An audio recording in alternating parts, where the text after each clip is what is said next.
It's the live and level podcast where real gamers come to talk. You know what we do? Floors, D2K, K-Bomb 20, Jedi Knight all the way from Germany, and the only level head.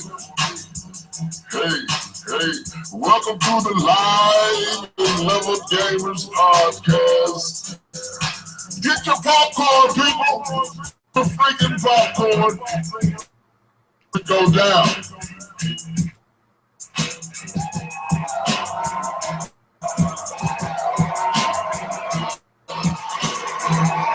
What's up? What's up? What's up? It's your boy Level here. Another podcast. Episode 101.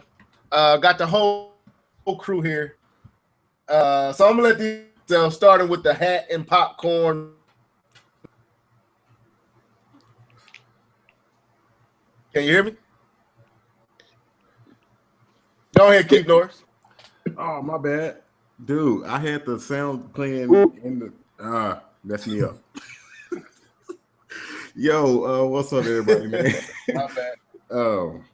It's time to get it in, time to talk about these games, and we got a good show, man. Level sent us some good content. I think it was gonna be a real thought-provoking podcast. So okay, cool.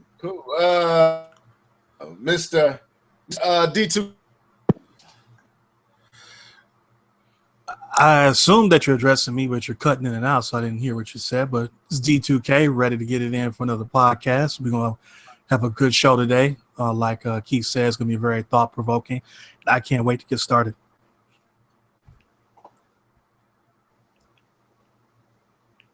Yeah, it's running kind of slow. Let me do this.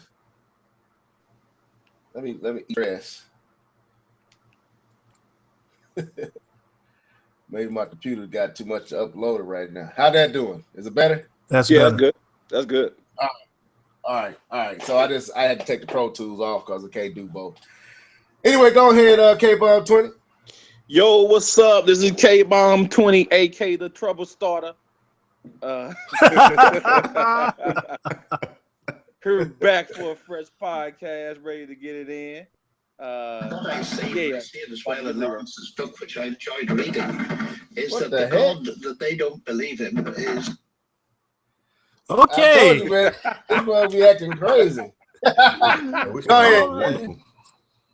That's a song I was working with, just popped up for some reason. I don't know. Maybe somebody need to hear that. But anyway, go ahead and finish what you said, K-Bomb. No, that's all I had, man. Just ready to get it in, man.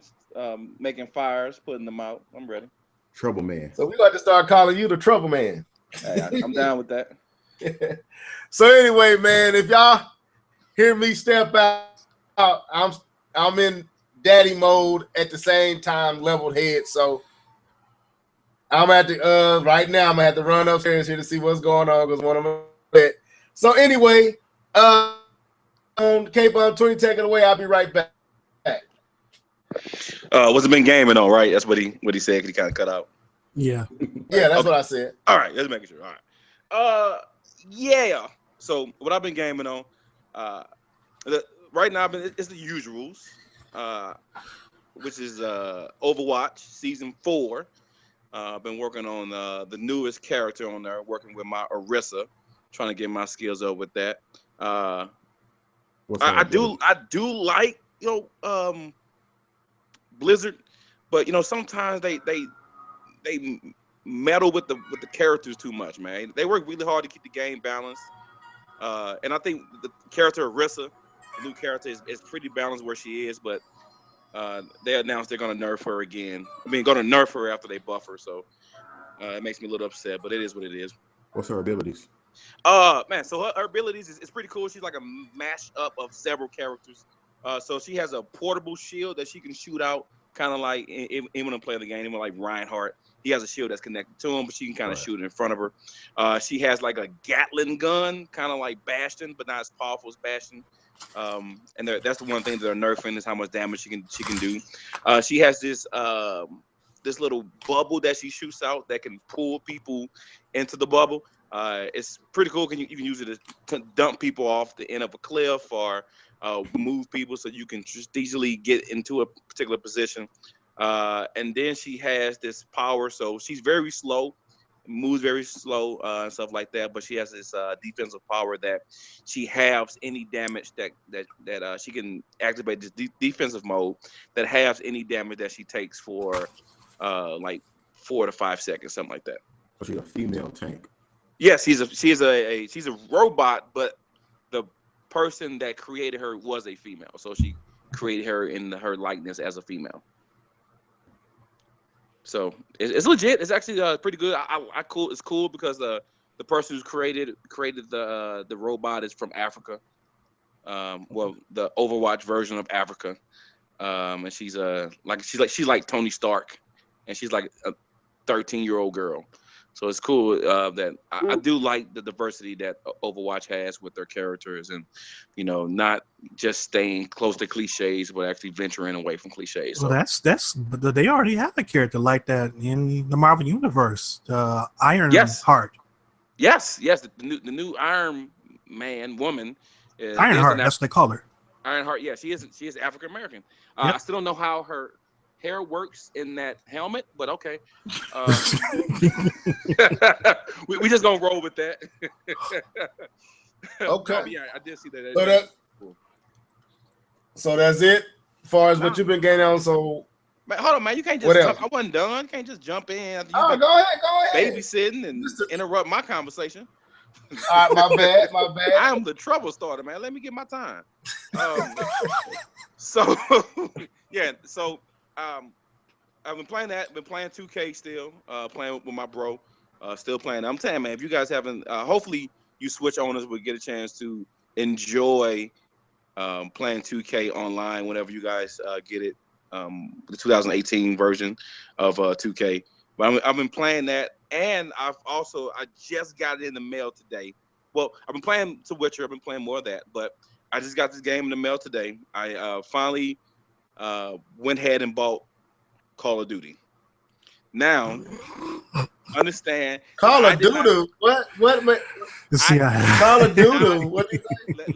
Let me phrase it, bruh. I did not buy Call of Duty to play Infinite Warfare. I bought it specifically to play COD4. And so I made sure that the price was low enough that I was fine with paying the amount of money for the COD4 game and not the Infinite War, because I can't stand all that jumping around crap. And so I finally found it on eBay for like $37. That gives you both games. Hypocrisy. No, I'm just playing. Go ahead. Not yet. Not yet. Oh no, I don't. Keep the guns in the holster just for a little while longer. I don't mind it. I enjoy it. No, but yeah, I really wanted to play COD4. I've been waiting for it for a long time for the price to get to a place that I wanted to buy it, and so I just hooked it up. It hasn't finished downloading, so I haven't played it online. So I started to play the Infinite Warfare online just to kill time for the 10 minutes before the podcast started. And I'm realizing that my TV downstairs has input lag. And this plasma TV I'm working with up here doesn't. So I got to find out what I can do to make my LED TV play a little bit faster, because that little input lag will get you killed online. So that's what I've been gaming on. And now I'm done.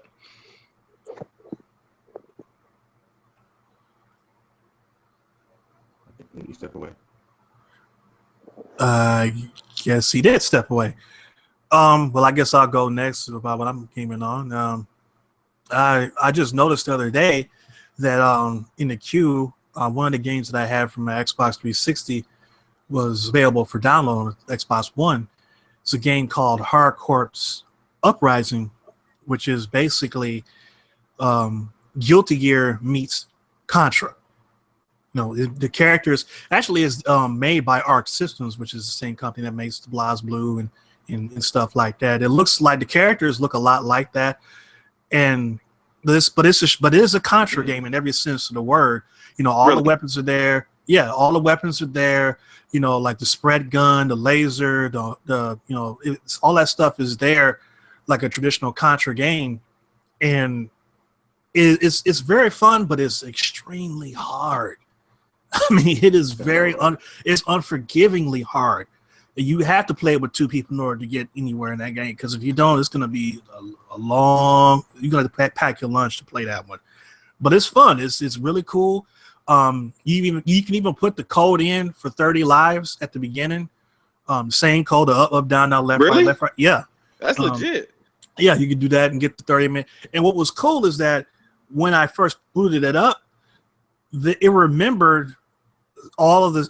Basically everything that I had unlocked from before transferred over. So my two characters were at the same level as they were the last time I played it, and they gave me $15 million in points just for no reason. Wow. So I'm like, so cool. So I use that to power up even more. So now I'm trying to see if I can get through the whole game with just one character.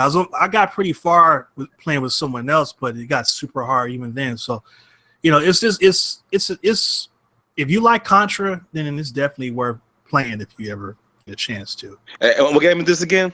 It's called Hard Corps Uprising. Is it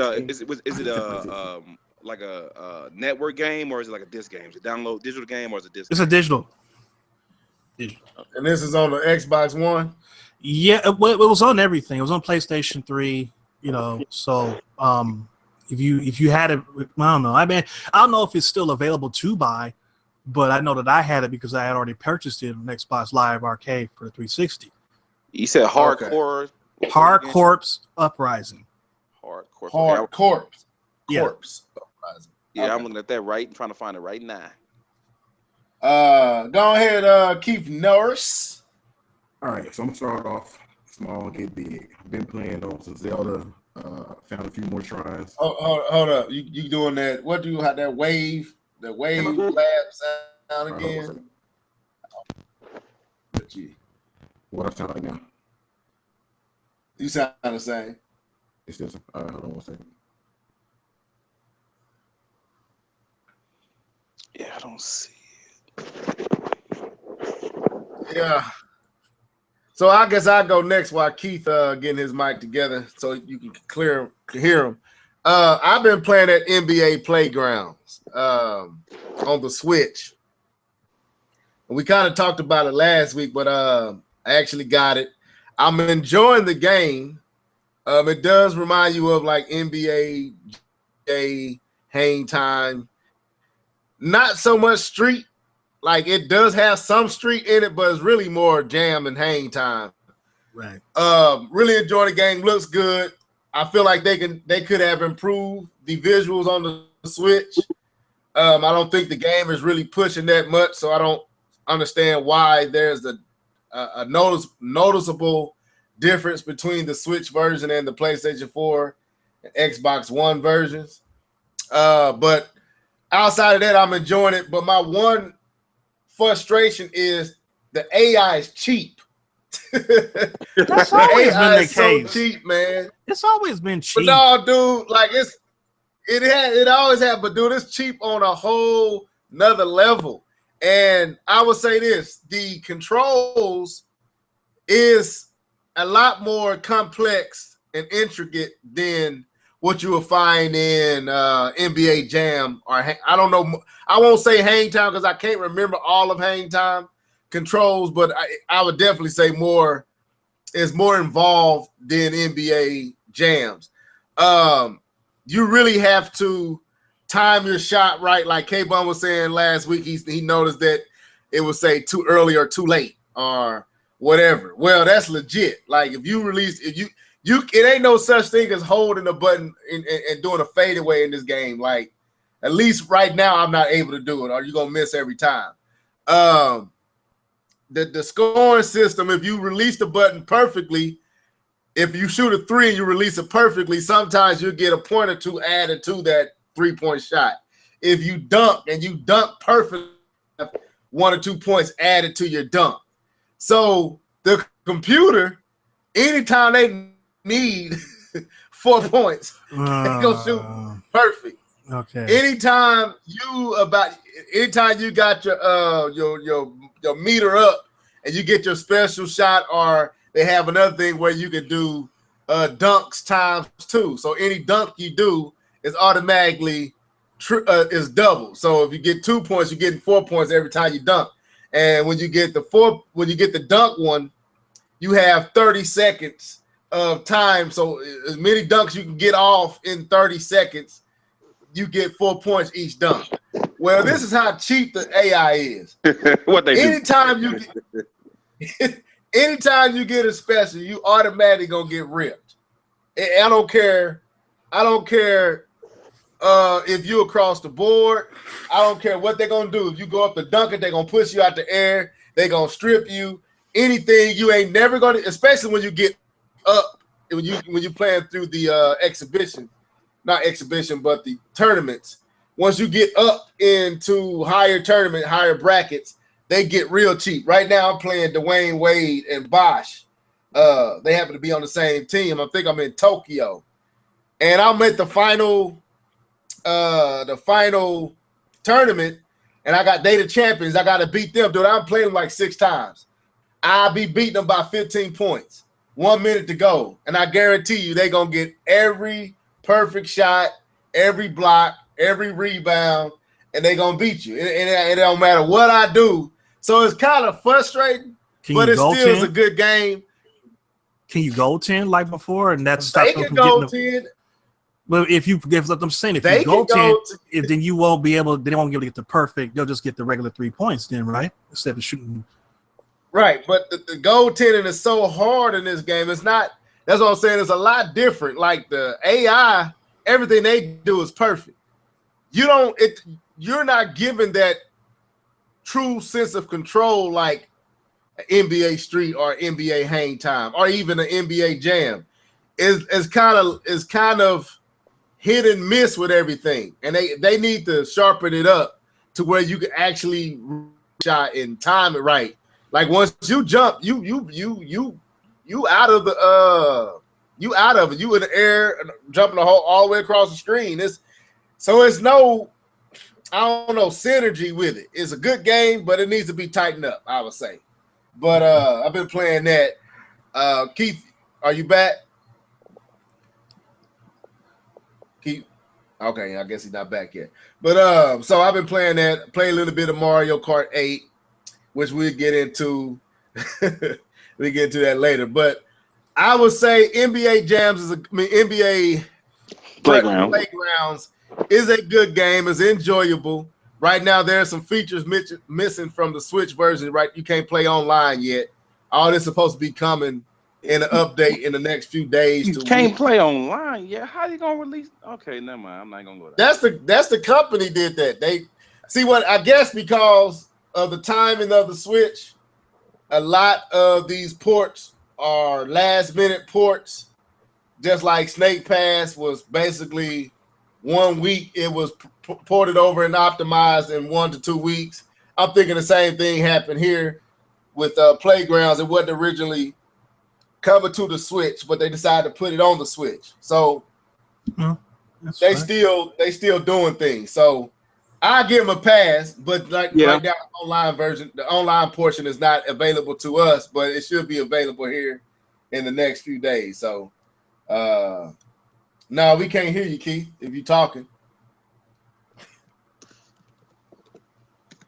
So I give them a pass too, because it's different. I mean, would you rather have no NBA playground or a playground that's gonna get updated so that it has all the features that the previous had? So I see that. I just my thing is I don't want this to become the Wii U all over again, where they start giving Nintendo half-hearted games games that doesn't have the same features of the counterpart, of the Sony or Xbox counterpart, because that becomes another death sentence for, I don't want to say death sentence, but it becomes another issue for Nintendo when they start getting similar. They get similar games, but they're losing out on features. But you're saying they're adding it back. Yeah, I don't think legit. it's the same situation with the Switch. I think because of the timing of the Switch release and them trying to get the games on it, because they see opportunity with games like NBA Playgrounds, Snake Pass. True that. I think the PlayStation 4, Xbox One version were already in development, ready to go, whereas the Switch version is just now coming into the equation.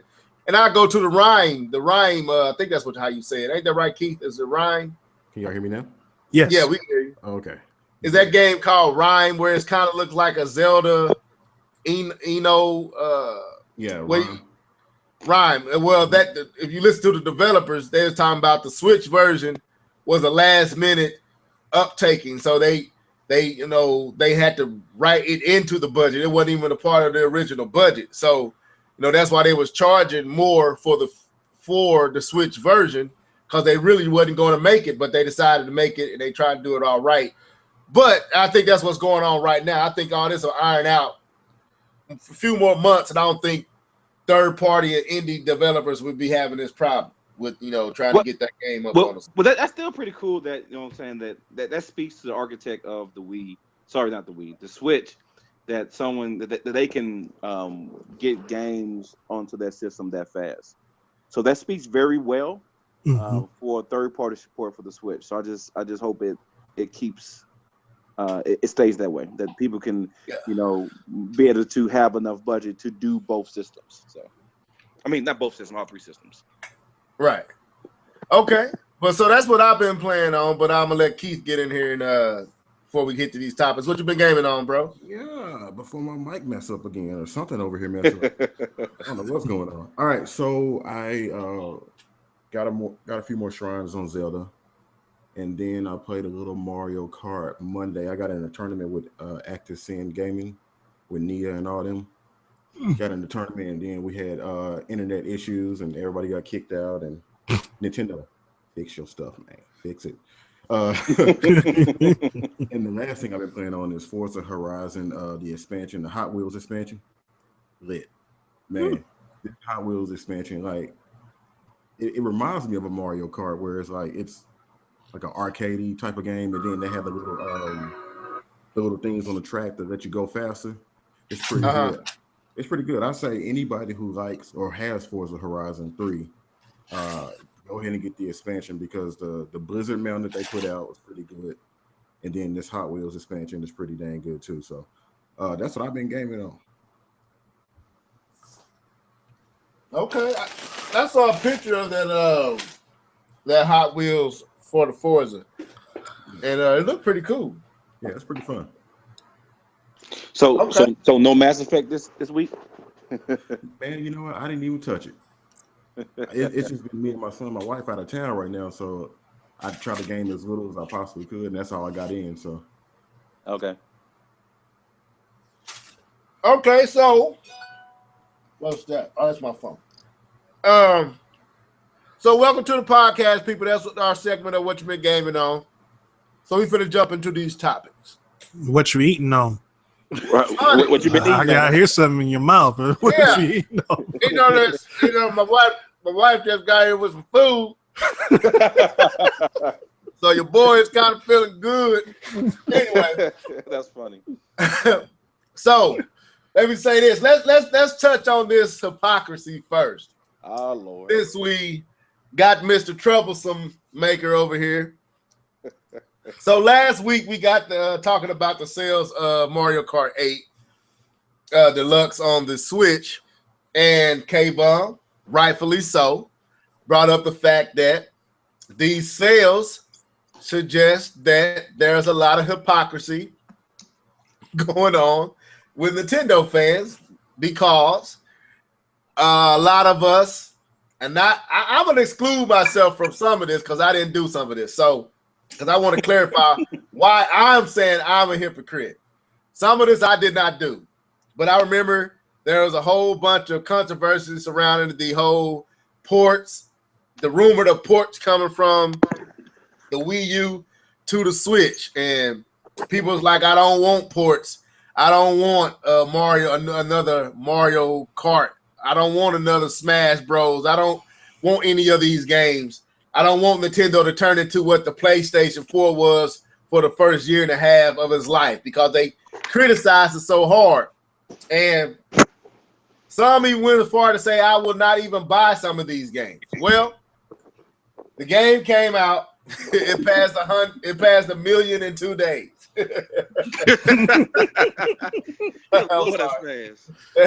So that means a lot of folks who were screaming they wasn't gonna buy this game bought their game. Now, I never said any of those things. The reason I say that I'm being hypocritical is because I levied heavy criticism to The Last of Us going from the PlayStation 3 to the PlayStation 4. That's my only thing I did. I never said I wouldn't buy a port. Never said I would never buy Mario Kart 8 or any ports coming from the Wii U to the Switch. Matter of fact, I thought it was a good idea. I justified it. I remember individuals came on the podcast. We talked about it. I think Mr. T came on. I think Shadow Fox came on. I remember having conversations with Terminator Juice. The whole ordeal was very controversial because some didn't feel like it should happen to some, saw the justification for it. Well, the thing is now, people don't want to own up to their hypocrisy. And K-Bun, we want to first of all say thank you for causing all this commotion. But I'm gonna say this, man. Sometimes, and I'm gonna shoot a shout out to Terrell because he said it. I said it, but I didn't upload my video. I was like, I don't want the drama. But Terrell said it in his video, which prompted me to say, go ahead and release mine. It's true. Sometimes it's best to just own it. Just own what you did. Own the fact that you went against what you said you was gonna do, or there was a double standard here, because you just incriminate yourself more. And I saw a lot of individuals doing that after people began to say I call hypocrisy. I just owned it, even though I wasn't near as egregious as other people were. So I'm gonna let these guys, Keith, I'm gonna start with you since you saw some of the videos that I saw. What was you thinking when everybody started trying to wiggle out of the fact that they was being a little hypocritical with this game versus all the criticism they levied towards Sony and Microsoft? First thing I thought about was like, K-Bum, I can't believe you did this. No, I'm quit. No, man, look, y'all right, man. But Terrell said it best in his video. People gonna do what they want to do with their money at the end of the day. But it is very hypocritical that, you know, and I use arguments against The Last of Us and all them other games when I was talking about that stuff back in the day. Even I use arguments, and I agree with you on that. That I will call myself a hypocrite on because I'd use the same thing, and here I am buying the game again. But yeah, people try to wiggle out of it. I don't know why. Just you like the game, buy it on the Switch. You can simply say, "Hey, I want to take this game on the go." I wasn't able to do that with the Wii U. You know what I'm saying? You don't have to downplay other people's games because it's not on your preferred platform. So I just thought that was very interesting, and thank you, K-Bum, again for unearthing all those feelings and things.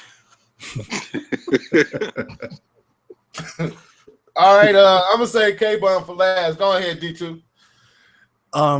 Well, I'm not really involved in this conversation because I don't own a Switch, but I can give some clarity to the situation by saying that, you know, I don't have a problem with people making ports. The only problem that I have is when they charge the same amount of money on the new console as they did on the previous console for a port. And, you know, it's like, it is double dipping in a certain aspect when you look at it. Even if you add some new features or you say, oh, the resolution is better or the graphics are better, if it's not a full-on restoration of a game that came out like 10 to 15 years ago, then you need to lower the price. You know, whatever it's $10 less, $20 less, $30 less, half the price, whatever it might be. I just don't have that's the only problem I have is if you charge the same amount of money. But other than that, I don't care if Nintendo makes a port of every single hit that the Wii U had, because at the end of the day, you want games to play. And if you don't have games to play, then people are not going to buy the console. Simple as that. Right. You know, we can sit here and say Nintendo needs to do this and third parties need to do that, but the fact is that things are not as simple to do as we think that they are, and we need to be give a little bit more leeway to these development companies, because it's very difficult to make good quality games and make a whole bunch of them. So if you can give me something that's good to do while you are working on those games in the meantime, I'm all for that. You know, if they want to do, they've already did, you know, Mario Kart, Splatoon is coming. You know, if they want to do Smash Brothers, I don't have a problem with that. If they want to do anything that did well on the Wii U and they brought it back, you know, I don't care. Do it. You know, just give people stuff to play, because people are going to buy it. You know, it's just, I don't know why people feel that there's like a man with a sledgehammer is going to come and hit you if you buy the same game twice. I mean, that's not going to happen. You can buy whatever you want to buy with your money. And the only person that cares about this is you. So what difference does it make? People don't have to know what you're playing if you feel it's that big of a deal, but why be embarrassed about it? If you are blessed enough to have the money to buy the game, buy the damn game and enjoy it. You know, I mean, just buy it and have fun. You know? And that's kind of where I came to in my video. That's why I kind of said I feel like, and I'm going to bring it to you, K-Bum, since you started all this. Anyway, since you was the match that lit this fire, and you wasn't the only one, K-Bum. There was a whole bunch of podcasts with the same sentiments we came to. Yeah. I came to the conclusion that the problem is not Microsoft, it's not Sony, it's not Nintendo, it's us, because we make all these rules that don't have to be there.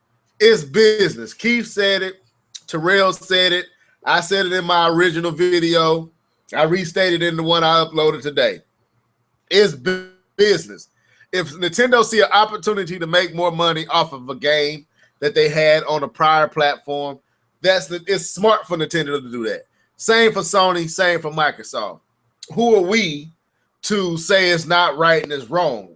Like D2K just said, if I don't want it, don't buy it. If I want it, buy it. It's as simple as that. And it's like we create these do's and these don'ts. And then when it ain't convenient for us to live by the do's and the don'ts, then we try to create justifying reasons why we're not going to live according to the standard we set over here, where that don't apply here, because no, it's the same situation, bro. You buying a port. You buying a port that you own. You paying the same amount for the port that you already own. When you criticize the same scenarios over here with Sony, don't give me the whole I can take it on the go mess. Don't give me that crap. You know what I'm saying? Don't give me that. We've been buying, and here's the truth though. Let me say this, Cable, I'm not giving it to you. No, go ahead. We already been doing this with the 3DS and the Wii U. We was doing this. When you would buy Donkey Kong Tropical Freeze on the Wii U and then turn around and buy it on the 3DS. That's right. Or and Smash Bros, you bought it on the 3DS and you bought it on the Wii U. Some of y'all bought Twilight Princess when we were supposed to be getting Breath of the Wild. That's when it was supposed to come out, and they gave us Twilight Princess, and some of you guys bought that and praised it. So don't give me the whole it's different because this is portable. No, it's not different. It's the same situation. May not be as egregious as Sony, but it's still the same situation. So hypocrisy is hypocrisy. If you in that lane, put the shoes on and walk in it and own up to it. And it ain't, like I said, it ain't that serious. But go ahead, K-Bun. It's my time. My time. Okay, my time. Keep the fire low. So I'll say this really quickly. None of what I've said was. If anybody I shoot shots at, because I don't say I don't really care, but I don't take time to take shots at other podcasts. If I'm gonna take shots at anybody, this person already knows who I'm taking shots at. It's gonna be Level.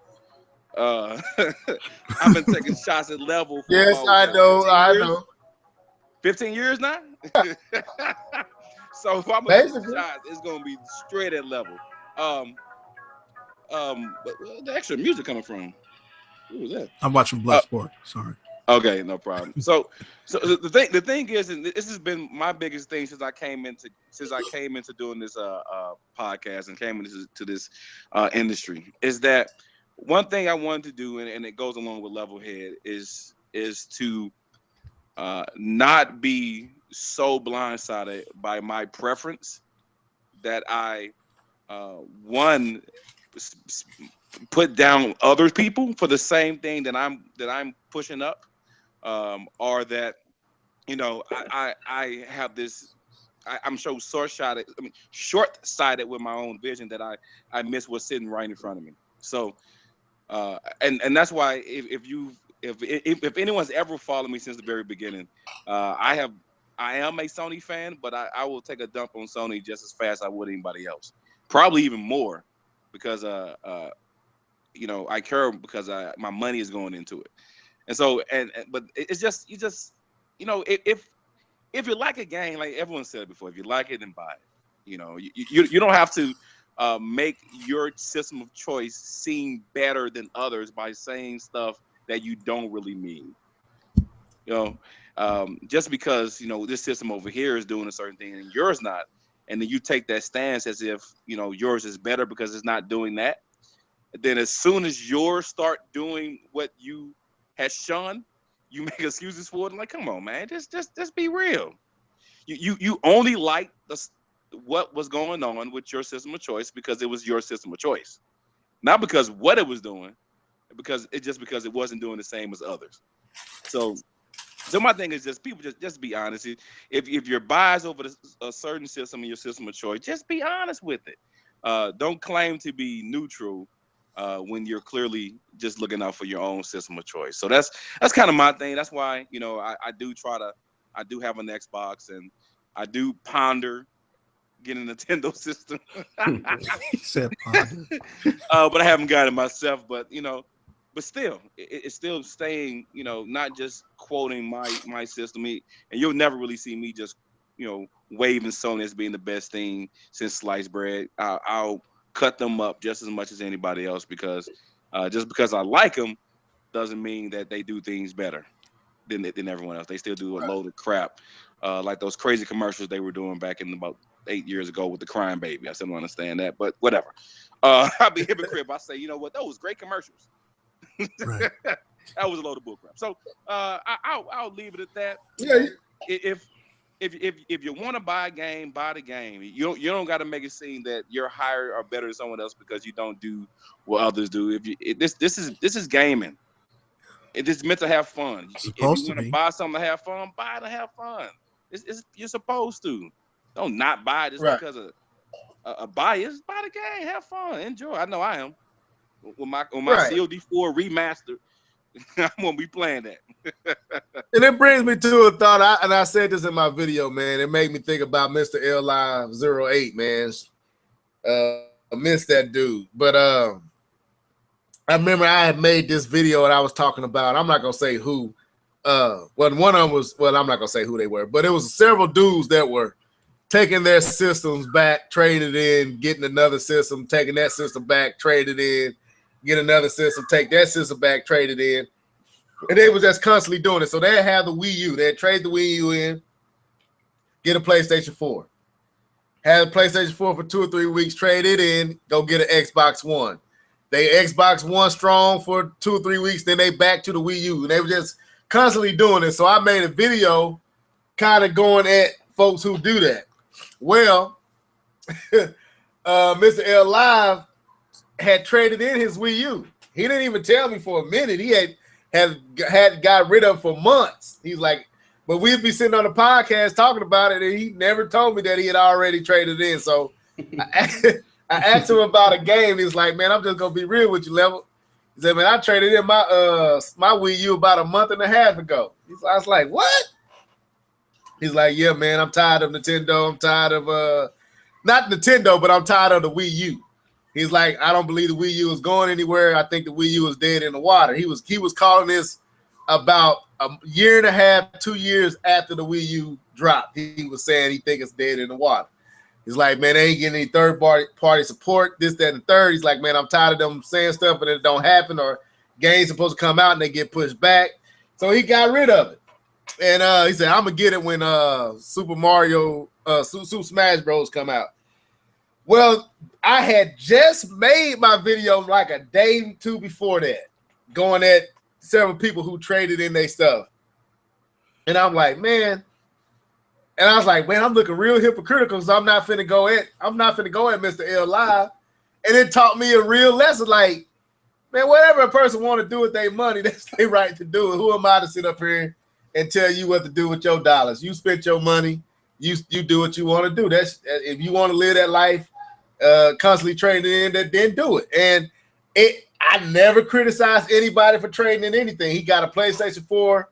His son ended up getting that PlayStation 4, and he went and got an Alienware, and that's what he was rocking with until he passed away.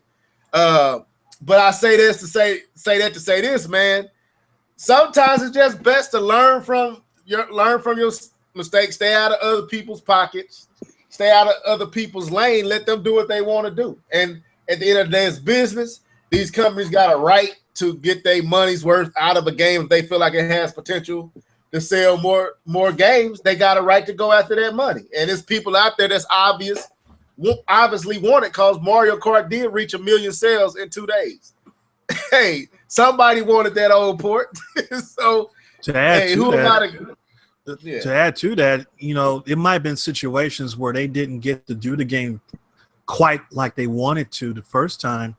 So now they had a time to reflect on stuff that they could have left out. So well, we could have fixed this here, we could have tweaked that there. We didn't have time. We had to get that game done. So now you see, you know, the definitive version of that game as they originally, you know, imagined it. You know, it's not missing anything in terms of artistic style and content. So, you know, when in Nintendo's case, you know, you're getting everything that you got, you know, before plus extra stuff. You know, basically the same price. You're getting all the DLC packed in, all that stuff. So you are getting a better deal somewhat. So it's not like you're losing out if you're buying the game again. It's not like it's just the same thing over again, nothing changed. You're getting more than what you got the last time. I can't believe you said the D word. Definitive. Oh, no. Okay. I'm sorry. Forgive me. Pray for me. I'm sorry. I forgot. I didn't say that word. Okay, Keith, you might need to restart your thing again because it went back to that sound. But let's go into this next topic, man.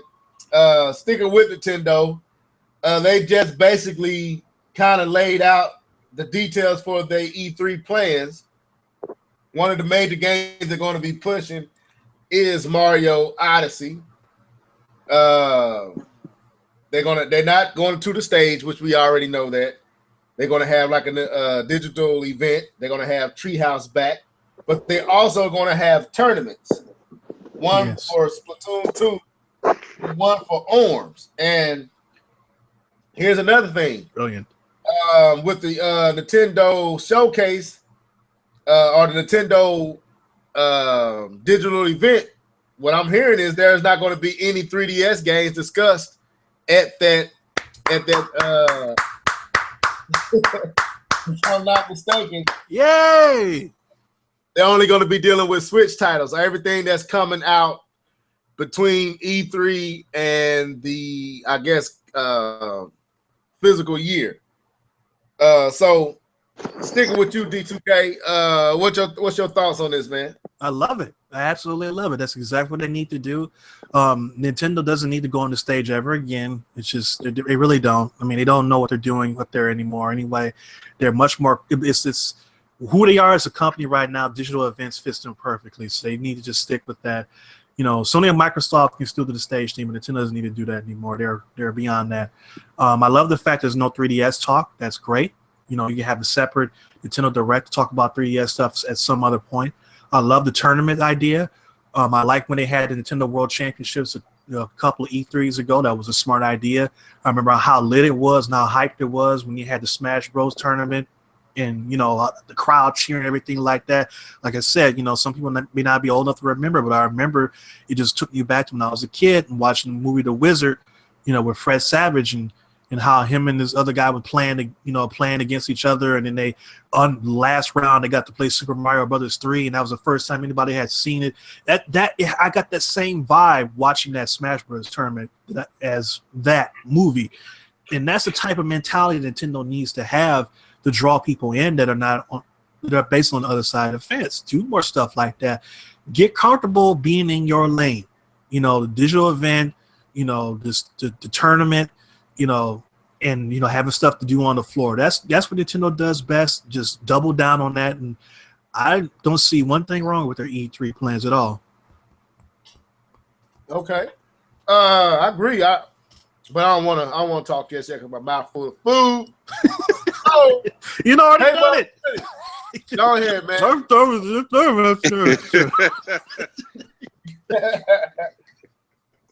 Go ahead, K-Bub. Yeah, no, about the Nintendo, what they're doing for E3. So they've kind of hit a sweet spot with how they do E3. And whether I didn't want to agree or not, because if we talk to Levelhead, E3 Nintendo started everything. But what? Nintendo. Wait a minute. What you saying? Anyway, but he did talk about how Nintendo started to go digital for E3, and there have been several companies that have followed suit. EA being one of the main people to follow suit with not really attending E3 and have their own little thing on the side. That's what they have, that EA Play now, that they have their games played there instead of being at E3. So Nintendo, they've kind of hit a groove with this digital event and doing it that way than to put all that money into a big stage and doing it right there at E3. So at this point, I think it works for them. I think it works because they do a little bit and then they're able to show us what we really want to see, which is the games, which is gameplay. I was one of the things I did watch, when they were showing Zelda and stuff like that. I was really into that. So I think it's pretty good what they're doing. I don't think they needed to change anything with the digital event and what they've kind of done in the last couple of years. And even with the, I'm not that big on the competitive scene when it comes to, them doing the tournaments, but it still seems to draw attention to them, and they definitely need to draw attention to themselves this E3. I thought, personally, I would have liked for them to do something a little bit different and actually be at E3. But when you really look at it, this probably is the best decision for them. I just would like them to have made a bigger splash by being there. And what you mean by be at E3? Like, you talking about conference wise? Yeah, like do a little bit bigger than what they've done before, and just because they have a brand new system. Well, let's talk about the Smash Bros. Tournament. Reggie was there for that on stage. So where they would have normally had the actual conference, if they had one, is where they had the Smash Bros. Tournament. And, he did come up there and say some things, and he got the crowd hyped up, stuff like that. So they did have a presence at the tournament before, so they can still do it like that. And what I was going to say is, actually, man, Nintendo has had some of the biggest E3 floors out of the big three. Nintendo actually presence is real strong at the actual interaction conference, because also we understand that the other big three are mostly controlled by third party. So their game that they showcase isn't made by them. It's going to be in EA's booth, or it's going to be in Ubisoft's booth, or it's going to be in Bethesda's booth. Yeah, right. So that's why it's a little bit different. But so I get if you look at the layout of the actual show floor, Sony and Nintendo right now has the biggest space. Microsoft actually is real small. That's So legit. what I'm hearing is, and what I've been reading, Nintendo is planning to have a pretty big blowout of their games. You're going to be able to play Odyssey there at E3. You got the Splatoon 2 tournament. You got the Orange tournament. Everybody's saying they're crazy. There's supposedly 2 Metroid games in development. So we probably go see a Metroid game at E3 this year. So, and I have a Kim, theory about that. Keep going. okay, we can go there too. Let me say this and let Keith get in here. And they also put some Kimishima acts for third parties to show their games like earlier now, like what they got in development. He's asking for them to go ahead and start to show the stuff. So this is a lot different Nintendo than what we had from the past. And that's very interesting what Kimishima said. You can expand on that too. The fact that he said, go ahead and show your stuff now is really saying that they are really confident in what they have to show themselves at E3. Right. So go ahead, Keith. I ain't want to leave you out of the conversation. Am I a robot again? No, you good. Okay. Let me talk. I'll turn this a robot. No, I agree with everything that everybody said. I just want to add that from what I was reading, that Mario Odyssey is going to have a big presence at this conference, which lets me believe that they have something big, kind of like how Zelda held it down by itself. I believe that Mario Odyssey is going to have some similar size and scope and grand something to it. So that makes me happy. But to talk about what y'all were just going to expand upon, about what Kimishima said, did I say his name right? That came out pretty nice. Yeah. About what he said. I don't know. I kind of think he's saying go ahead and show it, because I don't know if Nintendo has anything outside of this year. I know I'm speculating, but I know this year they got it sold up. But I think they kind of in reverse. Remember how the Wii U launched and like Nintendo didn't really have a big presence, and it was all third party, and the third party wanted Nintendo to have a bigger presence. Well, this time the Switch has the Nintendo has a huge presence on the Switch, and the third party doesn't. So it's kind of in reverse. So I'm kind of seeing it that way. I don't know. I could be completely wrong because I didn't really read his comment, but that's how I'm seeing it. Yeah, I don't know how to read it myself. Some was reading into it that Nintendo wants to keep the momentum with the Switch going, so they always gonna try to make it sound like it's desperation. But I didn't even think about it the way D2K phrased it. If they want them to go ahead and begin to announce their stuff now, it does suggest that they are very confident about what they're going to show at E3. And they may not want to be tripping all over third-party stuff at their own show. They want. I mean, not to say that it wouldn't. What Nintendo has to offer wouldn't outshine it anyway, but they might just want to be able to dedicate and just have a singular message about who Nintendo is, what the Switch is about, where we're going forward, and these are the games that are going to, basically pave the way for the success of the Switch in the short term.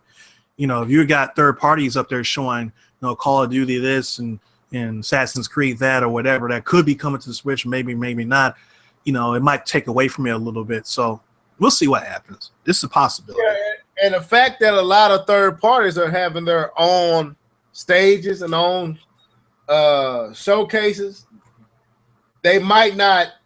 From what I'm reading and hearing, that Nintendo is not going to have much third party at their digital event or whatever. It's going to be mostly what they have coming out, which is typically what Nintendo does anyway. So it ain't departing from what they usually do. And if you got a game like Odyssey, you trying to show that off as much as you can.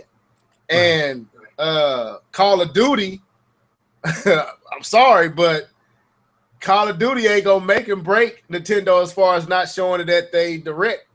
To me, as long as you know it's coming, it's coming. And so I think it's got something to do with the momentum and the fact that, like you said, D2K, they might have some big heavy hitters playing for their own show. So they letting third party know, hey man, whatever you got to announce, you need to go ahead and get it out now. I think if it's anything that's exclusive to the Switch, you will see that E3. Like for instance, like if it's a Bayonetta 3, you'll see that.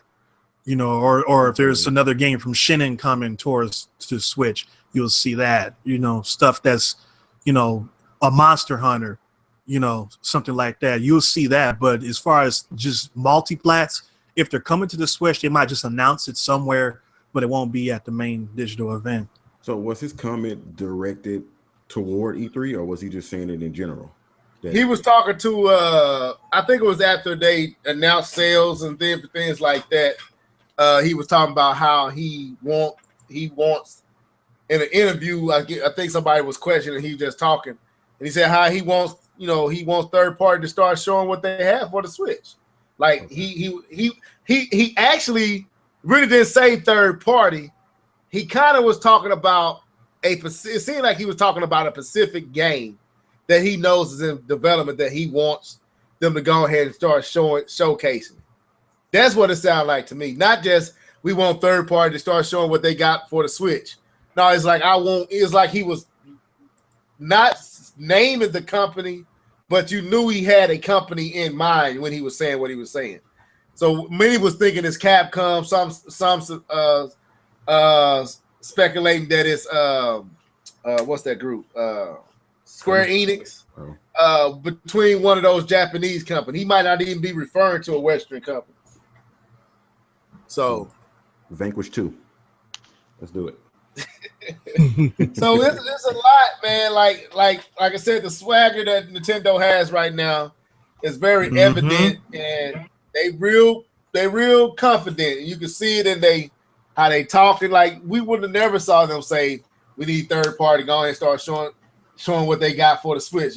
They back in the day, like we want third party to make stuff for the Switch, for Wii U or the Switch. They said we want them to show what they got for the Switch. So they mean they already know stuff what's in development. Go ahead and show it. And Namco has 3 games coming to the Switch. I hope Tekken 7 is one of them. They announced the 3, but I don't. Then they supposed to have more than that though. So Tekken might be one. We don't know. So anyway, let's not stick with that. So hopefully, I believe Nintendo will have a nice E3. I really do, with the tournaments, with the Playhouse, Treehouse, and then with the digital event. Nintendo should be good this year, I believe. So let's move to the next topic, man. So Assassin's Creed has been on hiatus for how many years now? At least 2. Okay, boy. I thought we. When's the last time we seen Assassin's Creed? Unity, right? Syndicate, yeah, right. Syndicate. Was that 2015? Yeah, 2015. So it's been 2 years. Well, a leaked visual got out from the newest addition to the Assassin's Creed franchise, or series, or franchise, and it's supposed to be a prequel. And it's going back to Egypt. So first, since I started with D2K, I start with you, K-Bun. What did you see the link? I know you seen. Well, you had to see because I sent you the link. So yeah, I seen it. What do you think about this? Is this enough to get you intrigued for Assassin's Creed again, and kind of go into your experience with the Assassin's Creed franchise? I know you used to like it, but you kind of fell out of love with it after like 2, you said. So go into all that too as well. Man, we don't got time to get into all that. Oh man, go ahead, man. No, so I played the first Assassin's Creed. Game changing, very unique. Very unique concept and everything like that. I played the second Assassin's Creed, and I felt like I was, but the first Assassin's Creed had an issue. It was very repetitive. The second Assassin's Creed didn't really do it any better, and I felt like I was doing tasks just to make the game longer. So you're doing this just to put more hours into the game, and when the fun leaves, there's no point in playing the game. And so I and then the whole convoluted story. You know, I'm a story person. You know, and when you get to that story, and I believe I beat Assassin's Creed 2. I beat it just for the sake of beating it because I had gone too far, and I gotta beat the game when I get so far. And then the story was just super convoluted. Um, and then from that, they didn't really make any changes that really sparked my interest, and it looked like they just kept doing pretty much the same formula with just sprinkles on top. You know, they were saving you the same ice cream you didn't like. They just kept putting different sprinkles on it. And so I did not play Brotherhood. I did not play 3. I did not play 4. I did not play the pirate one. I did not play Unity. I did not play Syndicate. It became repetitive to a point where, you know, I didn't feel like I was missing anything, and also my dislike for Ubisoft occurred even more when they actually absolutely destroyed my favorite franchise, which at that point was Prince of Persia. I was gonna bring it up. And have not seen a good Prince of Persia game since the PS2 days.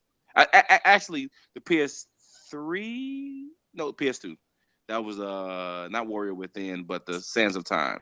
Not Sands of Time. You know what? Y'all gonna get mad at your boy, but I really never played in the Prince of Persia, any of the Prince of Persia games. Lord have mercy. I played one, but not enough of it to really justify saying I played it. So are you saying Prince of Persia is way better than the Assassin's Creed series? Oh, easily. Okay. Easily. It was the absolute best series that Ubisoft can put out there. And I love that game as much as I did at that point in time, Metal Gear Solid, because I was a huge Metal Gear Solid person as well. And so, and they haven't done, to me, and they put more sprinkles, but the core of the game is still very similar and repetitive. And so it's like they want Assassin's Creed to be an RPG, but then they don't want it to be an RPG. And so it's not, but it still acts like it is. And so all these quests you do is very RPG like, but it's not an RPG game. So and so I saw the game. I saw the little leak footage being in, you know, and I feel like they're just throwing. I feel like they just throw stuff at a wall and see what sticks when it comes to you know, where do we make Assassin's Creed now? We put it in the ocean, or we put it in the Caribbean, or we put it in next we're gonna have Assassin's Creed Russia. You know, I just you know, I don't really, the story is so far from what it originally was that I have very little interest, and this game has not sparked up any new interest with this game. So back to the question, kind of. So the going to the ancient Egypt period doesn't intrigue you? Absolutely not. Okay, man, I thought it would, because it does for me. But anyway, because I'm really big on Egypt stuff. So, but anyway, Keith, I'm gonna come back to you, K-Bug, because I got some other questions I want to throw at you, but I want other guys in. Go ahead, Keith. When you saw the leaked footage, what did you think about it? Was it enough to intrigue you, or whatever? Well, I'm like you. The ancient Egypt stuff really got me interested. But on the one condition that somebody has already pointed out in the chat, these brothers better look like me. That's all I'm saying. I know they won't, but they better be black. They better be colored. Every mommy. I didn't even think about that. I'm just I didn't either. But no, it intrigued me. It's interesting because I've never really liked the Assassin's Creed. I've tried 2 on the 360, and then on the Wii U. What I think they got 3, and then they got Black Flag. And I think I tried them both. I was giving them a chance. I was like, I'm gonna give them a chance because people really love these games. I just simply couldn't get into those games. So as far as like the gameplay and stuff like that, I'm not interested. But the setting, I've always said, if this setting and maybe a feudal Japan will get me into Assassin's Creed, and this one may be the one to get me in if they actually do it correctly. And shout out to Prince of Persia. Bring it back. Bring Please. it. Well, I should have said this, but can't they like do a different game than Assassin's Creed? Like, haven't we played this like 18 times already? Man, we talking about Assassin's Creed, man. Stop. Let's stick with it, man. Yeah, they can do a different game, but look what you got for Honor. You don't even want to play that. You want to sit for Honor back. That's the other game. Actually, I just sent it back today, and I thought about you when I did it, so that was funny. So you still got to play that Horizon, man. We ready to hear something. But anyway, D2K, go ahead. D2K? You muted? Are you mute? It don't look like you mute. Well, anyway, maybe he stepped out of the room. But so I'm gonna be honest, man. I'm intrigued about the whole Egypt background, the whole going to the Egyptian setting. Actually, this is what I wanted God of War to do. I wanted God of War to go to the Egypt setting, not to the Viking. I think it would have been better to go Egypt. I mean, it seemed like with the gods and the lure and the setting would be perfect for God of War. So to see Assassin's Creed going down this road is intriguing to me. But when I saw them on boats, I was like, I don't know. Then Black Flag. Black Flag is garbage to me. I played Assassin's Creed 3. I played the other ones too, but I really finished Assassin's Creed 3 on the Wii U. I actually enjoyed, for the most part, what I played. You are you there, D2? Yeah, I'm here. Okay. I enjoyed it for the most part. It did start getting repetitive. I'll say halfway through it, it was basically the same thing. I'm a major boss type of person. I like having boss fights, real boss fights, where not just these generic, boss fights like what's in Assassin's Creed. I want to fight real bosses, and that kind of was a drag to me. But going to this Egypt setting, I'm real curious, man. I really want to see. It has got my attention, like Keith said. It got my attention. I'm not going to say I'm going to buy it, and I'm not going to say I'm going to drop any money on it or anything like that. But I am going to play close attention to it. But go ahead, D2K. What's your thoughts? I'm going to try to get K-Bun back in here. No, I'm not interested. You say you're not interested? No. Okay. Oh, man. Well, Keith, go ahead go into this a little bit more. There he is. You back, K-Bun? What happened? I'm back. My stuff just got disconnected. I'm You good. confused me, man. I was like, why is he calling me on the podcast? Yeah, I was trying to get back in. My bad. So you might need to restart yours again, Keith. Your mic went back to the razzle for dazzle. Yeah, it went back. I be wanting them to be heard, so I don't want them to have to not being heard. So but yeah, so D2K said he's not interested. I am, but I'm not interested enough to buy it, but I'm interested enough to see what they got to say and what they gonna show. But it would be nice to see Prince of Persia come back over Assassin's Creed. I think I would be willing to drop some money on Prince of Persia from the games I saw in the past and the storylines and different things like that. I would definitely be interested in Prince of Persia. Go ahead. So Prince of Persia, the first one, had probably one of the best stories that I have ever played in video game. After finishing that game, I sat there looking at my TV screen like, wow, I can't believe a video game just created a story that amazing. So my heart truly goes out for Prince of Persia. Even the second one, which they went heavy metal. Metallica, I think was big at the time when that game came out, and they went heavy Metallica on that game. Like every different scene you're in was either Metallica or a Godsmack song.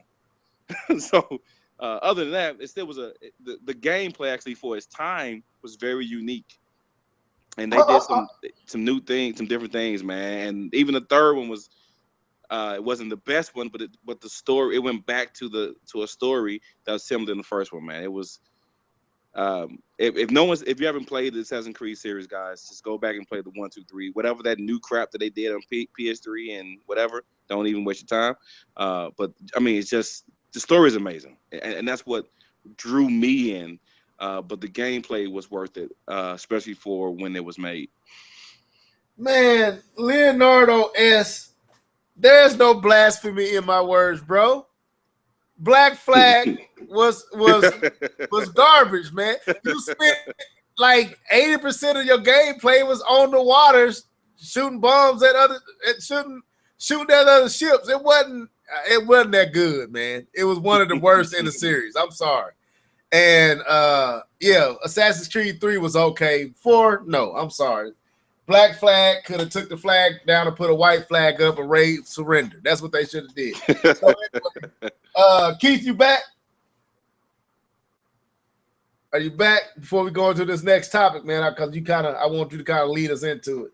You muted if you talking, you muted. Okay, so he ain't back yet. Razzle dazzle. So let's continue this ship, man. Yeah, they should have waved the right flag. I'm sorry, but Assassin's Creed 4 was garbage, man. I'm sorry. I don't care what nobody said. It seemed cool at first. When you first get on the ship and all that, it was pretty cool. But when I got to one part, and it just got redundant and frustrating and pointless. Just to get to this island, that island, you got to fight 5 different ships to get to. Man, forget all that. I don't feel like fighting these ships. And I don't feel like slowing down and speeding up and out. Man, get me to land so I can cut some heads and beat up some folks. And be an assassin. Yeah, I ain't trying to be no pirate. Man, get me off the water. But anyway, no, Assassin's Creed 4, Black Flag, like I said. If they would have put a white flag up, they should have waved it, surrender, we quit. And that's what they did. They quit. Not too many after that one. So they ain't know where they wanted to go. But Keith, you back? I'm back. I don't really have anything else to add to Assassin's Creed, though. Yeah. I was just filibustering until you got back. Anyway, let's go to this last topic, man. You brought up about Microsoft and Nintendo and Sony maybe following Microsoft's example. Go ahead and set that up. I thought it was real good. Yes. So this is gonna go full circle back to what we was talking about originally. So let me say it this way. Game Informer wrote an opinion piece that Nintendo and Sony should follow Microsoft's example of how they're doing backwards compatibility. And basically this whole Xbox Play Anywhere thing is basically what they're doing. That no matter where you play their games, it's always going to be the same base software, or I guess infrastructure, that they've already built in place. So going forward, no matter when you purchase their game and where you purchase the game, you're always going to have that game and be able to play it, no matter if it's going to be on the Scorpio 2, PC, or whatever you do. So that's from what I took from the article is how they're going to do it. Now, the reason I wanted to bring it up, because I know a lot of Nintendo fans also read this article, and I guess they read the headline and they immediately got mad because they saw that saying that Nintendo should take a cue from Microsoft about backwards compatibility. And we know historically that Nintendo has been good with backwards compatibility from the GameCube to the Wii to the Wii to the Wii U, and with the Game Boy Advance. Hold up. Can you say that again? From the Wii to the Wii to the Wii. Say it again. That was kind of trill. From the game. No, go ahead, man. I'm messing you. Go ahead. You want me to say it? You said it so smooth. I was like, man, I don't think I would have got through those titles, those names like that. Go ahead, though.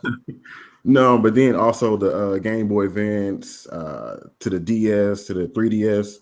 Nintendo's been historically great with backwards compatibility. The only problem is you still needed those physical copies of the game. And what Microsoft has basically done, it has removed the having that physical, barrier. And I want to bring this up. Imagine all those people who bought Mario Kart 8. They're on the the Wii U. Dang, I can't get it out now. On the Wii U, and if they bought it digitally, it could have just transferred over to the Switch, and you wouldn't have to repurchase. Maybe you can buy the DLC for the new stuff that they added. But that's what they were talking about in that article, and I 100% agree that moving forward, both Nintendo and Sony should take a cue from that, so we wouldn't have to be buying Super Mario World again for another $7. Because I can't. So and this is one of the issues people have, not really going with the backwards compatibility, but with like virtual console and games that you already have bought, like retro games that you've already bought that you can't transfer over because of how Nintendo got it set up. Sometimes you can't. If you bought Super Mario on this platform and then you buy this platform, you got to buy that game over again. Exactly. So it is a good idea. It does make sense of why it might be something Nintendo and Sony might need to look at. But let me throw it to D2K. What you think, man? Is this something you feel like Nintendo them should give strong consideration? They definitely need to do that. Just like I was talking about at the beginning about how I just got a game that I had on the Xbox 360 and I played on the Xbox One, and everything was exactly how I left it. All the achievements and all of the leveling up that I did with the characters, everything was completely intact. Plus, they gave me some extra stuff. It was like I just pick up right where I left off. And that's a cool thing that I can take games that I've already bought before and play them again on a different console. I don't have to buy it again. I don't have to buy any DLC again. It's all there. Everything that I bought is still mine. It's going to be mine until the servers melt down or whatever. Whatever happens, it's always going to be there. I mean, I know a lot of people say, well, I would rather have the physical copy because they want to be able to say that I can physically control this in my hand. And that's I don't have a problem with that, but I do like the idea of something always being, somewhere in the cloud to where, I can lose a disc, but that if I lose a disc, that, digital copy is always going to be out there somewhere. It's like when you buy Blu-rays now, if you buy the main Blu-ray, you usually get the Blu-ray, you get a DVD, and you get a code to download a digital copy of the movie in HD. So if something happens where I sit on a Blu-ray or something like that, I can always go to Ultraviolet or Vudu or wherever and watch the actual movie in HD still. So it's always there, and it'll always be there. So I think it's a good idea for Microsoft. I mean, for Nintendo and Sony to adopt that philosophy. I can see Sony trying to do that. I don't see Nintendo wanting to do that because they understand how much money that they're going to not get by doing that. So I don't think Nintendo will adopt that philosophy. Yeah, I was just going to say that Nintendo doing that means that'll cut into you buying Super Mario 4 or 5 times every system. You rebuy Super Mario World, or and you get the next system, they give you a couple of dollars off, but you still rebuying and repurchasing it. So if they were to do that and eliminate you needing to rebuy any of the stuff, and it's just like you said in the cloud or in some storage space where you can put your code in and get everything that you ever bought that was digital, shoot, that's gonna cut into a lot of Nintendo profit. So yeah, I see Sony with them directly competing with Microsoft, trying to implement something like that. Nintendo, not so much. But go ahead, K-Ball. So I got to answer this 2 different ways. So the first way I can answer this is I think it would be cool if Sony went down this path, and I can quickly just spin up. I know when I have my Xbox and I saw that I can go back without actually having the disc because they had it that I can just go and play my Mass Effect 3 that I never did finish. I'm like, wow, that's pretty cool. It had that I owned that game.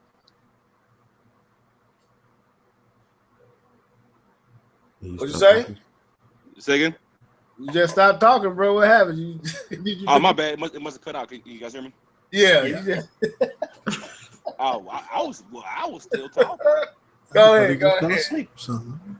Okay, I'll start back over. Hey, I have that. Do you? Yes. I apologize. No, don't worry about it. Okay, I'll start back. So, I said I'll have to answer this in two parts. So I kind of started it. One is yes, I think Sony should.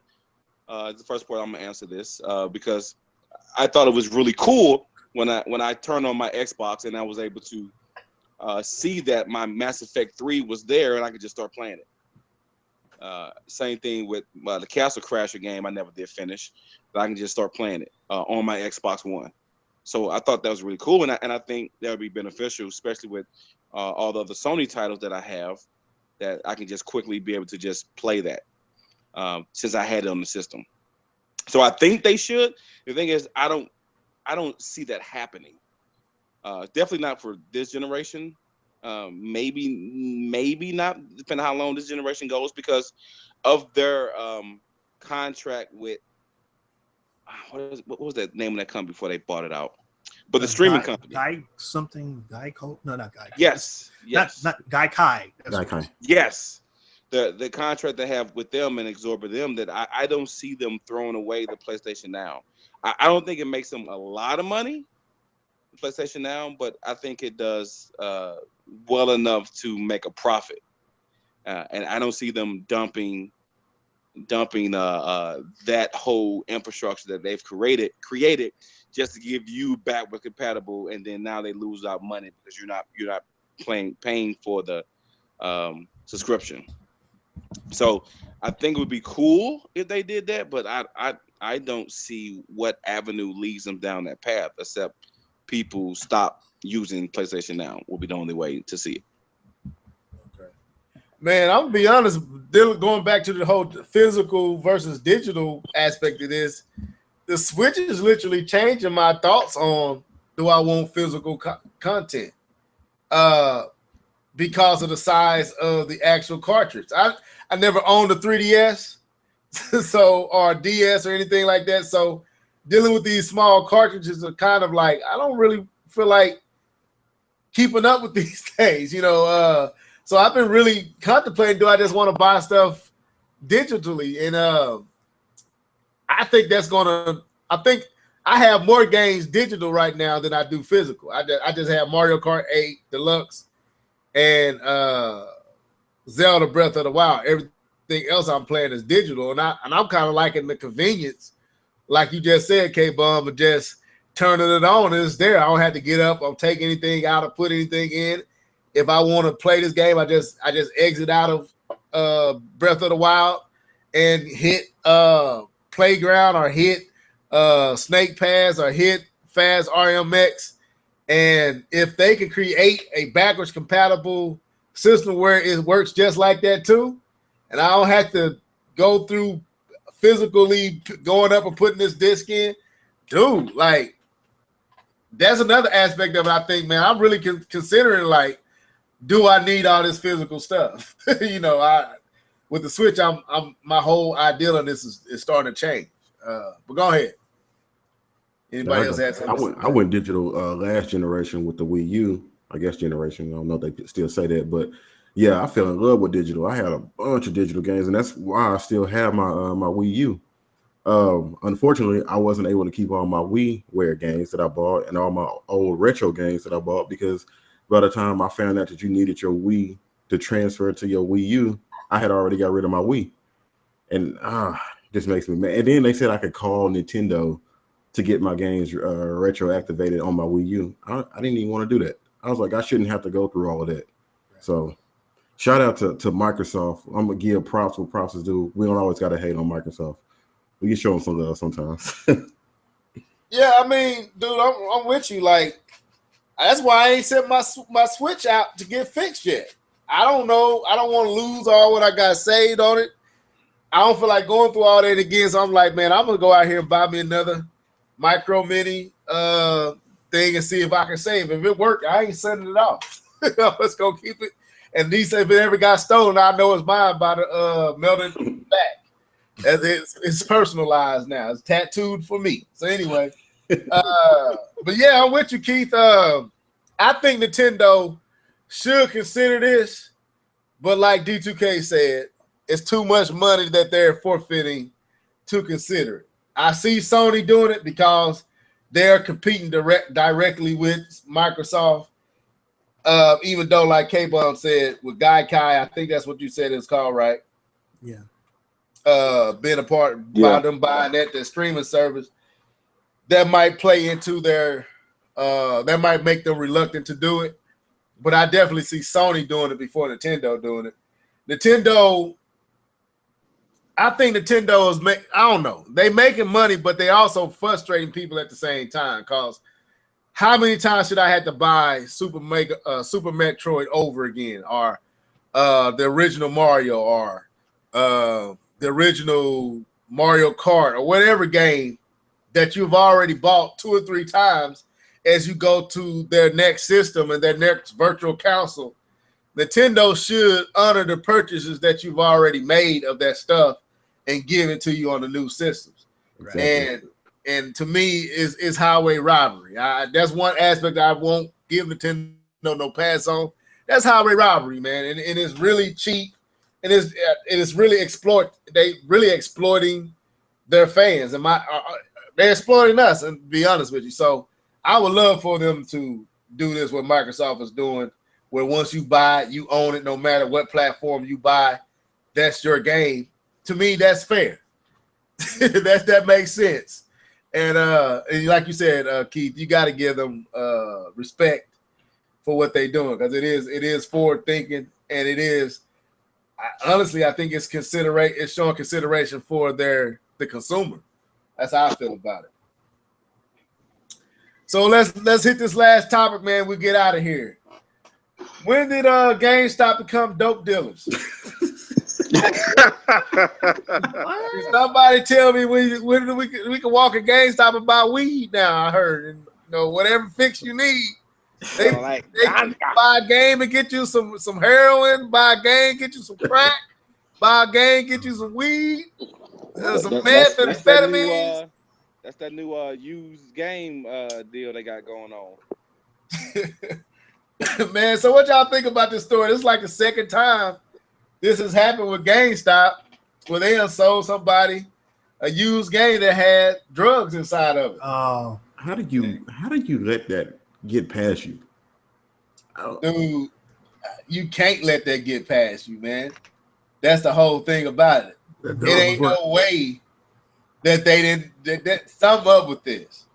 So whoever was working the counter that day might have been planning on smoking it later, and they forgot, and they wound up putting in the pile with the rest of the games that got put back in circulation. Right, or they was already high.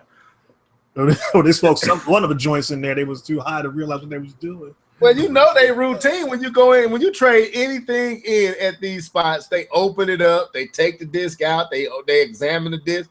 There's no way they could have overlooked some heroin or some meth in a case. It ain't no way that they can overlook. No, I mean, look, I'm a former GameStop employee, so I can speak to this. And there's no way in the world that anybody can trade in anything without us looking at it and seeing that there's something in there. We look at all the games, we look at the scratches, we look at the consoles, we spray it out.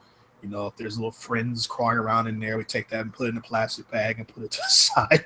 If anything like that's going on, we make sure that everything is, taken care of, because, you can get in serious trouble. It could be anything in those cases. You don't know what's in there. So, you have to take a look at that. So this is something that was done on purpose. I have no idea why, but this was not an accident. No way. Right. They need to go ahead and change their slogan to GameStop, where you can come and get your gaming and fix. That's what they need to do. They need to change it to.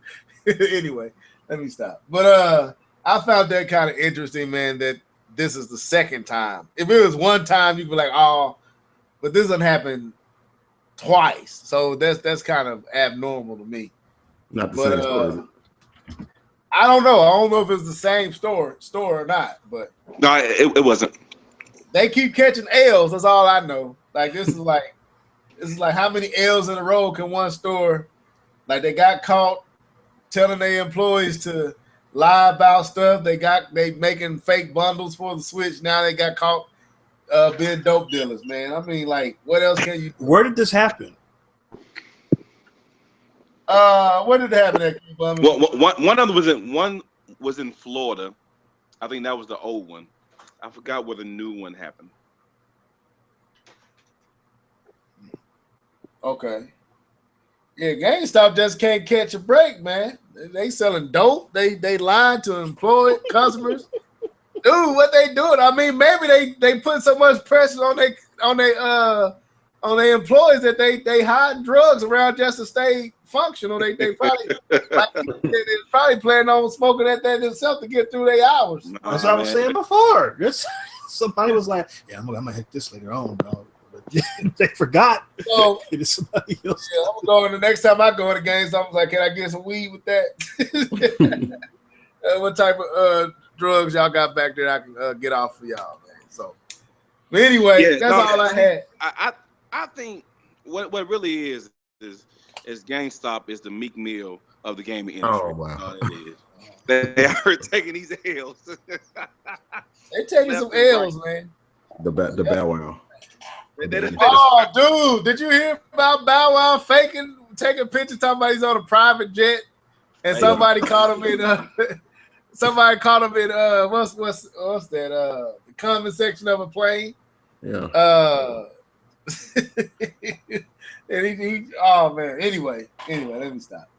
But is there anything else y'all want to talk about before we get out of here? Because that's all I had, man. Hey, that podcast that me and you did with my mic was really bad, and we brought up Sonic, and you said you want to bring it up to D2K. I don't know if you want to talk about that real quick. What was we gonna bring up to him? I know we was talking about the gameplay. It's always been the same. Yeah. Let's go there real quick. So the conclusion we came to D2K was a lot of people was upset with Sonic Forces footage, and was crying about how it looked and different things like that. And me and Keith came to the conclusion that maybe we're catching up to the fact that Sonic was never a good game to begin with. because it ain't like they. Hold up. What I mean is throw something in my lap like that. No, but we wanted your opinion because we knew that you and we want yours 2K, Bum. But we definitely wanted D2Ks. The reason we asked the question is because when I see Sonic, there is nothing different from the old Sonic that we see going on in any new Sonic, but people complain about all the new Sonics and how it's not right, it don't work, or it's broken, or just whatever. But when I look back at the old Sonics, it was the exact same way. So, like, are we just catching up to the fact or figuring out that Sonic maybe never was a good game to begin with, or wasn't really great gameplay, meaning half the game you're not in control of it? I love Sonic 2. I love the music. I love everything about it. But I was 9 years old when I was playing that game, 10 years old, 11, somewhere around there. So, but I did notice half the game, I was just watching it. I wasn't actually controlling nothing that was going on. So as we see this game try to find its foot in modern era, or just these current generations, is it just the fact that maybe the game was never good to begin with? I wouldn't agree with that. Okay. I would just say that Sonic is kind of handcuffed as what you can do with him because of his speed. It's kind of a double-edged sword. What makes Sonic special is also what keeps Sonic from being able to really evolve like Mario has, is that there's only so much that you can do with a character that's going that fast. There's only so much that he can do in terms of how he attacks and how he collects, items. And, whenever they try to go off that beaten path like they did with Sonic Adventure, people say, I don't like this. I don't like the idea of Sonic just running around just aimlessly doing things. I want to go to a more linear style of gameplay. So they got away from that type of stuff, went back to that. People said, no, it's still not right. No, something's missing. But I think that what it is that they saw how Mario just kept getting bigger and bigger and bigger, and seeing Mario doing all kinds of different things and expecting Sonic to be able to do the same, and Sonic never could because of the design of the game, the style of the game. It does not allow for Sonic to do much more than what he does. So I think that he's kind of locked into what you can do other than make the visuals look better, make the physics look better, come up with different enemies. But Sonic is going to be what it is. It's like it's kind of like Tetris. There's only so much you can do with a game like Tetris. You can add other aspects to it. You can mix it up with another game like the Puyo Tetris, where you switch back from game to game while you're playing it. But Tetris is still Tetris. It's still blocks coming down. You have to match it up and all that type of stuff. It's the same thing. So it's not a whole lot you can do with the franchise other than what's been done. So it may seem like it's not moving and it's stagnant, but I mean, unfortunately, I don't think you can really do much more with it. I think one of the things I always thought was bad about Sonic was the layers. I think I said this before. We had the upper layer, the middle layer, and the lower layer. And I always thought that was a bad game design concept. And they should have just kept it on one layer and just pack as much stuff in as you could do, instead of running and then you just fall off and you on the bottom, or you can try to stay at the top. I always thought that was pretty bad. Yeah, that was kind of annoying because you really don't know where you're going at that point. Like you fall, then you're way down at the bottom, you hit a spring, you go way up at the top of the air, and I'm like, I'm missing things. There's stuff that's in the middle that I'm not getting to because I fell down here and I'm way up here now, and you try to go backwards and you got a time limit, and it's but Sonic is Sonic. It is what it is. I'm not gonna dog it. It was never one of my favorite games. I enjoyed, for me personally, I enjoyed Sonic Adventure the most of all the Sonic games because it did slow down a little bit to where I can understand what I was doing and I can actually accomplish everything that was there to accomplish. He's still going fast, but I can see what I'm doing. I can say, oh, I got to get that. And I grab this, and I grab this child, and I grab this emerald, and I do this, and I do that. He had tasks to perform, and they were cut out for you to do.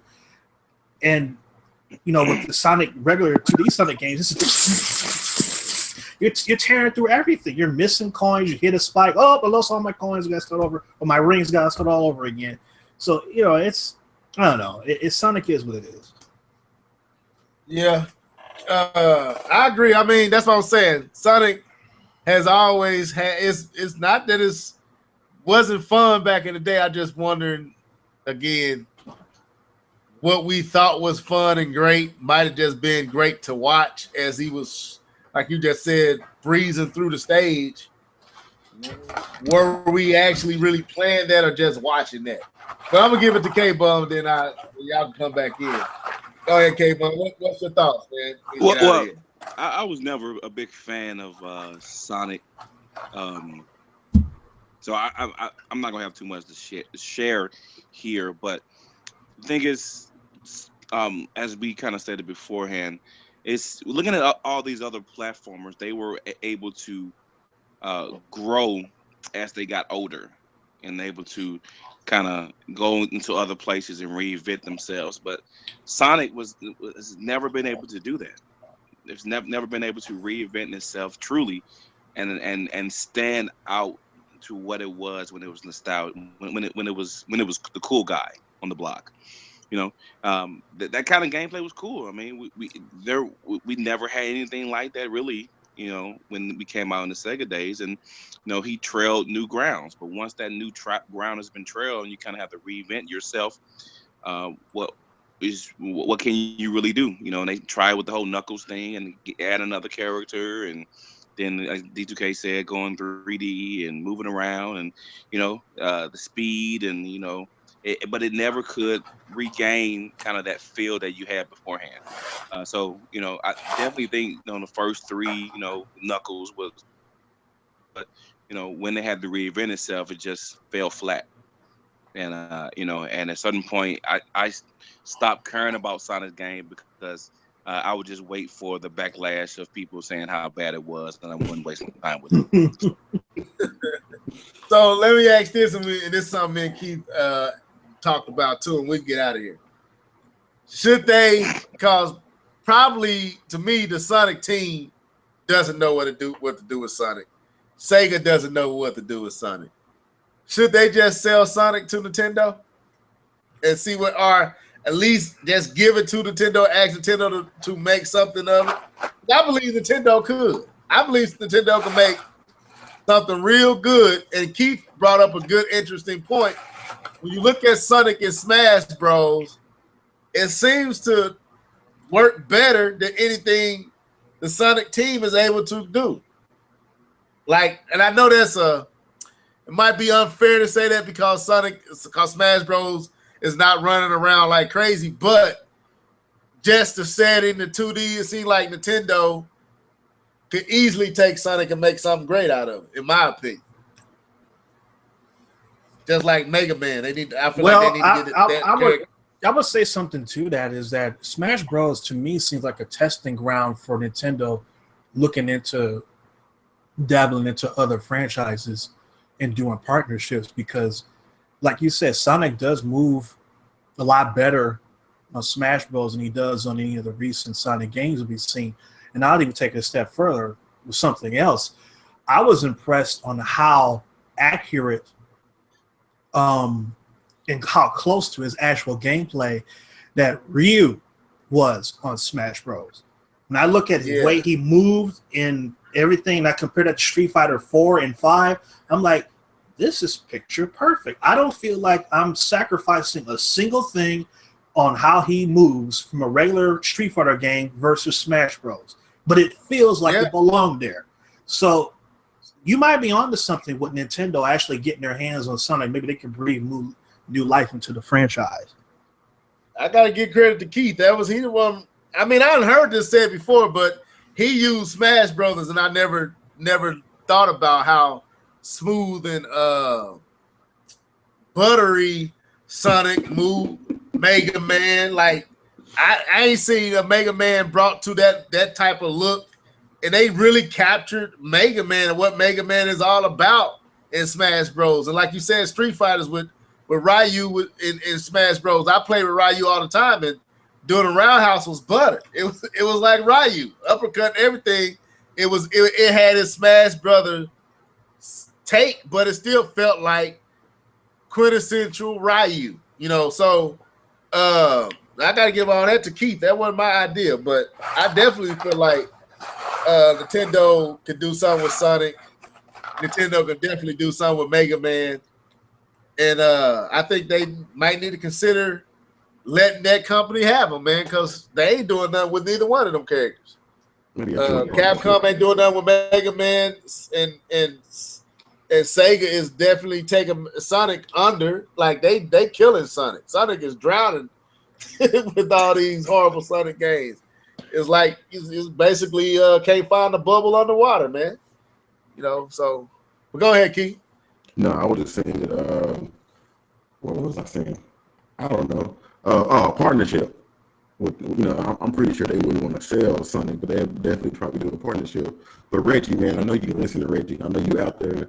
Let's do it. Go talk to me and Moto. I know he's like, oh yes, I want to do Sonic. So that was pretty bad. That was a bad job. That's some Triforce Johnson. Y'all had to go back to one of them old podcasts where Triforce Johnson was talking about a Sonic Mario collaboration, and he kind of broke down what he would want to see in it. It was pretty cool. Well, I had to find that. I wonder if because we know that we've seen the little fish, and we've seen the Mario Odyssey. Now I'm just wondering, maybe somewhere in that game, or there might be some type of a Easter egg where Sonic is in there somewhere. Quite possibly, man.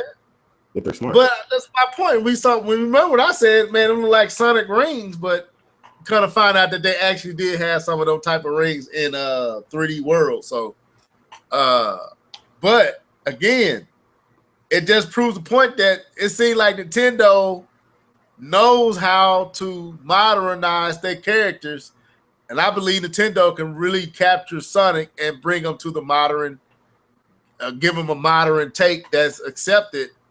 Whereas the team, I don't think the Sonic team has the money.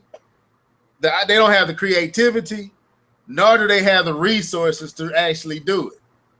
I think that's their problem. They don't really have the money to spend on a Sonic project, whereas Nintendo has the talent, and I don't think money would be an issue because I believe they're so talented. They know how to get greatness without spending goo gobs of dollars on it. So Sonic team just don't have the money nor the creativity to do it, in my opinion. Probably more so the creativity. That dude made Axiom Verge by itself, and that was a pretty good game. Who was this? That dude who made Axiom Verge, he made that by himself. I think, did he make it by himself? I don't know. It may be the lack of creativity.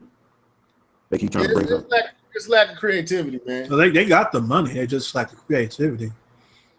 And I don't know if Sega is willing to give that team the resources needed to make it great. They probably, like, when you see Sonic games not even reaching 1 million sales, they hitting around 400, 500.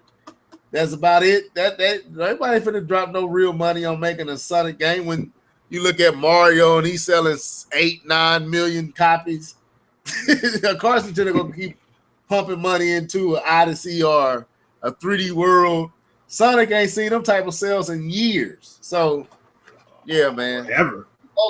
The most recognition Sonic done got in the last decade has been Smash Bros. So, anyway, let's get out of here, man. So, starting with Keith Norris. Go ahead and sign out, bro. Again, thanks everybody for dropping by, listening to us as we shared our video game thoughts and shared some laughs, and it was a good one. And y'all stay blessed. Peace out. All right. D2K. 1 second. I'm eating some candy. It's D2K signing off. I'll see you guys next time. All right, K-Bomb 20. For sure. Your boy K-Bomb 20 enjoyed another podcast. I enjoy stirring the pot, apparently. I'm just looking at some of the videos now. But yeah, man, dope, man. Can't wait to catch up with you guys next time. And you guys in the live chat, man, y'all keep that thing lit. Especially my boy Dev Bird, always hating on Sony, but you know, I feel you, player. Okay. Well, man, this was episode 101, man. This is your boy Levelhead. Till next time, man. Make sure you tune in. I don't think we're going to be on this Sunday. If we do, well, hey, bro, Mother's Day, bro. You better calm that down. No, we won't be on this Sunday. None of y'all. Yeah, man. If I come down here and try to do a podcast on Mother's Day, I would lose all privileges and teeth, like that. And your teeth. Yeah, well, I'll be put out. I'll have my teeth. I just won't have a home to stay in. That's all. But anyway, till next time, folks. Deuces.